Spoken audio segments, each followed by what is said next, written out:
ಬನ್ನಿ ಇವತ್ತು ಒಂದು ಬಹಳ ಇಂಟ್ರೆಸ್ಟಿಂಗ್ ವಿಷಯದ ಬಗ್ಗೆ ಮಾತಾಡೋಣ. ನಮ್ಮ ಹೂಡಿಕೆಯ ಪೋರ್ಟ್ಫೋಲಿಯೋವನ್ನು ನಮ್ಮ ದೇಶದ ಗಡಿಗಳನ್ನು ಮೀರಿ ಜಾಗತಿಕ ಮಟ್ಟಕ್ಕೆ ಹೇಗೆ ಕೊಂಡೊಯ್ಯಬಹುದು ಅನ್ನೋದರ ಬಗ್ಗೆ. ಇದು ಬರೀ ಹೆಚ್ಚಿನ ಲಾಭ ಗಳಿಸೋದ್ರ ಬಗ್ಗೆ ಅಲ್ಲ, ಬದಲಿಗೆ ಜಗತ್ತನ್ನು ನೋಡುವ ನಮ್ಮ ದೃಷ್ಟಿಕೋನವನ್ನೇ ಬದಲಾಯಿಸುವ ಒಂದು ಪ್ರಯಾಣ. ಈ ಯೋಚನೆ ಶುರುವಾಗಿದ್ದೇ ಒಂದು ಸಾಮಾನ್ಯ ಭಾರತೀಯ ಹೂಡಿಕೆದಾರರ ಪೋರ್ಟ್ಫೋಲಿಯೋವನ್ನು ನೋಡಿದಾಗ. ಅದರಲ್ಲಿ ಹೆಚ್ಚಾಗಿ ಇಂಡಿಯನ್ ಸ್ಟಾಕ್ಸ್, ಮ್ಯೂಚುವಲ್ ಫಂಡ್ಸ್ ಇರುತ್ತೆ. ಅದರಲ್ಲಿ ತಪ್ಪೇನಿಲ್ಲ ಬಿಡಿ, ಆದ್ರೆ ಜಗತ್ತು ಅದಕ್ಕಿಂತ ತುಂಬಾನೇ ದೊಡ್ಡದಲ್ವಾ? ಏನೋ ಒಂದು ಮುಖ್ಯವಾದ ಅಂಶ ಮಿಸ್ ಆಗ್ತಿದೆ ಅನ್ನೋ ಭಾವನೆ ಬಂತು. ಎಲ್ಲವನ್ನೂ ಬದಲಾಯಿಸಿದ್ದು ಇದೊಂದೇ ಪ್ರಶ್ನೆ: ನಾವು ಪ್ರತಿದಿನ ಬಳಸುವ ಕಂಪನಿಗಳ ಮಾಲೀಕತ್ವ ನಮ್ಮ ಹತ್ತಿರ ಇದೆಯಾ? ಈ ಒಂದು ಸಿಂಪಲ್ ಪ್ರಶ್ನೆ ಇಡೀ ಹೂಡಿಕೆಯ ತಂತ್ರದ ಬಗ್ಗೆನೇ ಮತ್ತೆ ಯೋಚ್ನೆ ಮಾಡೋ ಹಾಗೆ ಮಾಡಿತು. ಸ್ವಲ್ಪ ಯೋಚ್ನೆ ಮಾಡಿ.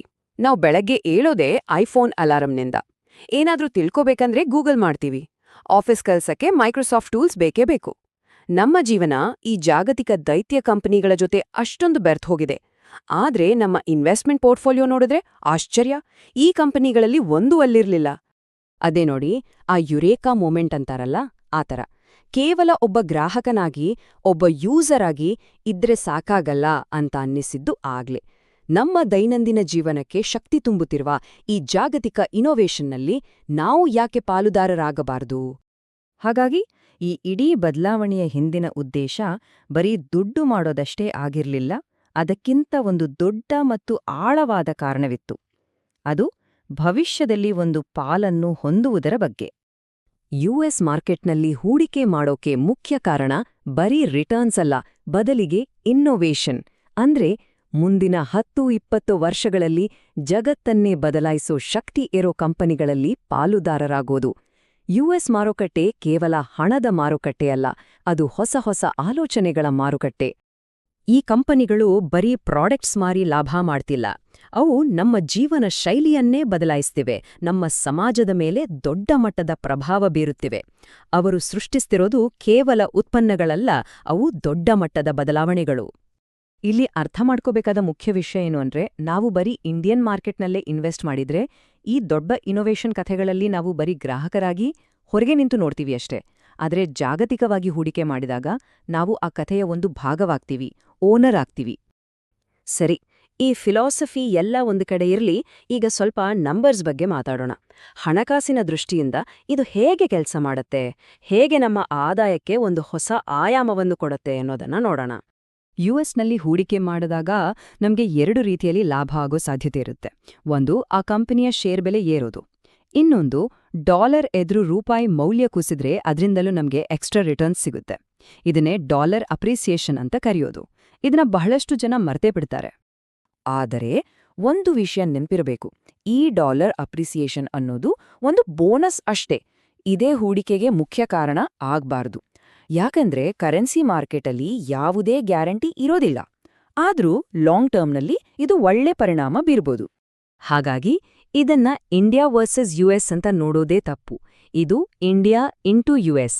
ನಮ್ಮ ಹೂಡಿಕೆಯ ಬೇರು ಇಂಡಿಯಾದಲ್ಲೇ ಇರಬೇಕು, ಆದ್ರೆ ಅದರ ರೆಂಬೆಕೊಂಬೆಗಳು ಜಗತ್ತಿನಾದ್ಯಂತ ಹರಡಬೇಕು. ಎರಡೂ ಸೇರಿದ್ರೆ ನಮ್ಮ ಪೋರ್ಟ್ಫೋಲಿಯೋ ಇನ್ನಷ್ಟು ಬಲಗೊಳ್ಳುತ್ತೆ.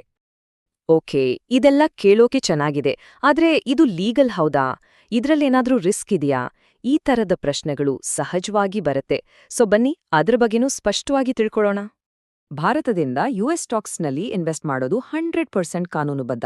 ಇದಕ್ಕಾಗಿ ಭಾರತ ಸರ್ಕಾರವೇ ಒಂದು ವ್ಯವಸ್ಥೆ ಮಾಡಿದೆ. ಅದರ ಹೆಸರು ಲಿಬರಲೈಸ್ಡ್ ರೆಮಿಟೆನ್ಸ್ ಸ್ಕೀಮ್, ಅಥವಾ ಚಿಕ್ಕದಾಗಿ LRS ಅಂತ ಕರೀತಾರೆ. ಈ LRS ಅಡಿಯಲ್ಲಿ ಪ್ರತಿಯೊಬ್ಬ ಭಾರತೀಯ ಪ್ರಜೆ ಕೂಡ ಒಂದು ಫೈನಾನ್ಷಿಯಲ್ ಇಯರ್ನಲ್ಲಿ $2,50,000 ವರೆಗೆ, ಅಂದ್ರೆ ಹೆಚ್ಚು ಕಡಿಮೆ 2 ಕೋಟಿ ರೂಪಾಯಿ ವಿದೇಶಕ್ಕೆ ಕಳುಹಿಸಬಹುದು. ಇದು ಹೆಚ್ಚಿನ ರೀಟೇಲ್ ಹೂಡಿಕೆದಾರರಿಗೆ ಸಾಕಾಗುವಷ್ಟು ದೊಡ್ಡ ಮೊತ್ತ. ಹಿಂದೆಲ್ಲ ಇದು ತುಂಬಾನೇ ಕಷ್ಟದ ಕೆಲ್ಸ ಆಗಿತ್ತು. ಬ್ಯಾಂಕ್ಗೆ ಹೋಗಿ 10 ಫಾರ್ಮ್ ತುಂಬಿ ತುಂಬಾ ಸಮಯ ಹಿಡಿಯುತ್ತಿತ್ತು. ಆದ್ರೆ ಈಗ ಕಾಲ ಬದಲಾಗಿದೆ. ಟೆಕ್ನಾಲಜಿಯಿಂದಾಗಿ ಇದೆಲ್ಲ ಈಗ ನಮ್ಮ ಮೊಬೈಲ್ನಲ್ಲೇ ಕೆಲವೇ ಕ್ಲಿಕ್ಗಳಲ್ಲಿ ಪಾರದರ್ಶಕವಾಗಿ ಆಗಿ ಹೋಗುತ್ತೆ. ಸರಿ, ಇದು ಲೀಗಲ್ ಅಂತ ಗೊತ್ತಾಯ್ತು, ಆದ್ರೆ ಮಾಡೋದು ಹೇಗೆ? ಯಾವ ಆಪ್ ಬಳಸಬೇಕು? ಅದರ ಪ್ರಾಸೆಸ್ ಏನು? ಈಗ ಅದನ್ನ ನೋಡೋಣ. ಇಲ್ಲಿ ನಮ್ಗೆ ಸಹಾಯಕ್ಕೆ ಬರೋದೇ ಫ್ರಾಕ್ಷನಲ್ ಇನ್ವೆಸ್ಟಿಂಗ್ ಅನ್ನೋ ಕಾನ್ಸೆಪ್ಟ್. ಅಂದ್ರೆ ಅಮೆಜಾನ್ನ ಒಂದು ಶೇರ್ ಬೆಲೆ ಲಕ್ಷಗಟ್ಲೆ ಇರಬಹುದು. ಅಷ್ಟು ದುಡ್ಡು ಹಾಕೋ ಬದಲು ನಾವು ನಮಗೆ ಬೇಕಾದಷ್ಟು ಅಂದ್ರೆ 1,000 ಅಥವಾ 500 ರೂಪಾಯಿಯಷ್ಟು ಮಾತ್ರ ಹೂಡಿಕೆ ಮಾಡಿ ಆ ಶೇರ್ನ ಒಂದು ಸಣ್ಣ ಭಾಗದ ಓನರ್ ಆಗಬಹುದು. ಇತ್ತೀಚಿನ ಇಂಡಿ ಮನಿ ತರಹದ ಪ್ಲಾಟ್ಫಾರ್ಮ್ಗಳು ಈ ಪ್ರಾಸೆಸ್ ಅನ್ನು ತುಂಬಾನೇ ಸಿಂಪಲ್ ಮಾಡಿವೆ. ನಮ್ಮ ಎಲ್ಲಾ ಇನ್ವೆಸ್ಟ್ಮೆಂಟ್ಗಳನ್ನು ಒಂದೇ ಕಡೆ ನೋಡ್ಬೋದು. LRS, ಟ್ಯಾಕ್ಸ್ ತರಹದ ಕಂಪ್ಲಯನ್ಸ್ಗಳನ್ನು ಅವರೇ ನೋಡ್ಕೊಳ್ತಾರೆ.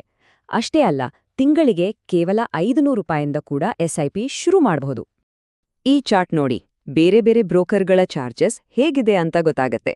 ಇಲ್ಲಿ IND ಮನಿ ಮತ್ತು ಗ್ರೋನಂತಹ ಪ್ಲಾಟ್ಫಾರ್ಮ್ಗಳು ಅಕೌಂಟ್ ಓಪನಿಂಗ್ ಮತ್ತು ವಾರ್ಷಿಕ ನಿರ್ವಹಣಾ ಶುಲ್ಕಗಳನ್ನು ಫ್ರೀಯಾಗಿ ಕೊಡ್ತಾರೆ. ಆದ್ರೆ ಗಮನಿಸಬೇಕಾದ ಅಂಶ ಅಂದ್ರೆ ಕೆಲವು ಪ್ರಮುಖ ಭಾರತೀಯ ಬ್ರೋಕರ್ಗಳು ಇನ್ನೂ US ಸ್ಟಾಕ್ಸ್ನಲ್ಲಿ ನೇರವಾಗಿ ಹೂಡಿಕೆ ಮಾಡೋಕೆ ಅವಕಾಶ ಕೊಡ್ತಿಲ್ಲ. ಹಾಗಾಗಿ ಸರಿಯಾದ ಪ್ಲಾಟ್ಫಾರ್ಮ್ ಆಯ್ಕೆ ಮಾಡೋದು ತುಂಬಾನೇ ಇಂಪಾರ್ಟೆಂಟ್. ಸರಿ, ಇಲ್ಲಿವರೆಗೂ ನಾವು ಯಾಕೆ ಗ್ಲೋಬಲ್ ಆಗಿ ಇನ್ವೆಸ್ಟ್ ಮಾಡಬೇಕು, ಅದರ ಕಾನೂನು ನಿಯಮಗಳೇನು ಮತ್ತು ಅದಕ್ಕೆ ಯಾವೆಲ್ಲ ಟೂಲ್ಸ್ ಇದೆ ಅಂತ ನೋಡಿದ್ವಿ. ಈಗ ಇದನ್ನೆಲ್ಲ ಒಟ್ಟುಗೂಡಿಸಿ ಒಂದು ಸಿಂಪಲ್ ಸ್ಟ್ರಾಟಜಿ ಬಗ್ಗೆ ಮಾತಾಡೋಣ. ಈ ಒಂದು ವಾಕ್ಯ ಇಡೀ ವಿಷಯದ ಸಾರಾಂಶವನ್ನು ಹೇಳುತ್ತೆ. ದೀರ್ಘಾವಧಿಯಲ್ಲಿ ಕೇವಲ ಒಂದೇ ದೇಶ, ಒಂದೇ ಕರೆನ್ಸಿ, ಒಂದೇ ಮಾರ್ಕೆಟ್ ಮೇಲೆ ಡಿಪೆಂಡ್ ಆಗೋದು ಅಷ್ಟು ಬುದ್ಧಿವಂತಿಕೆ ಅಲ್ಲ. ವೈವಿಧ್ಯೀಕರಣ ಅಂದ್ರೆ ಡೈವರ್ಸಿಫಿಕೇಶನ್ ತುಂಬಾ ಮುಖ್ಯ. ಹಾಗಾದ್ರೆ ಶುರು ಮಾಡೋದು ಹೇಗೆ? ಮೊದಲಿಗೆ ತುಂಬಾನೇ ಸಣ್ಣ ಅಮೌಂಟ್ನಿಂದ ಶುರು ಮಾಡಿ. ಮೊದಲು ಈ ಸಿಸ್ಟಮ್ ಹೇಗೆ ಕೆಲಸ ಮಾಡುತ್ತೆ ಅಂತ ಕಲೀರಿ, ಪ್ರಾಸೆಸ್ ಅರ್ಥ ಮಾಡ್ಕೊಳ್ಳಿ. ಒಮ್ಮೆ ನಿಮ್ಗೆ ಕಾನ್ಫಿಡೆನ್ಸ್ ಬಂದ ಮೇಲೆ ನಿಧಾನವಾಗಿ ಹೂಡಿಕೆಯ ಮೊತ್ತವನ್ನು ಜಾಸ್ತಿ ಮಾಡಬಹುದು.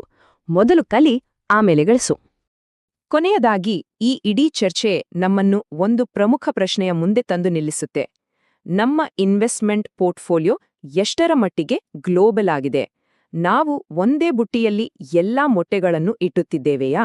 ಬಹುಶಃ ನಮ್ಮ ಯೋಚನೆಯ ಗಡಿಗಳನ್ನು ದಾಟಿ ಜಾಗತಿಕ ಅವಕಾಶಗಳನ್ನು ಬಳಸಿಕೊಳ್ಳಲು ಇದೇ ಸರಿಯಾದ ಸಮಯ.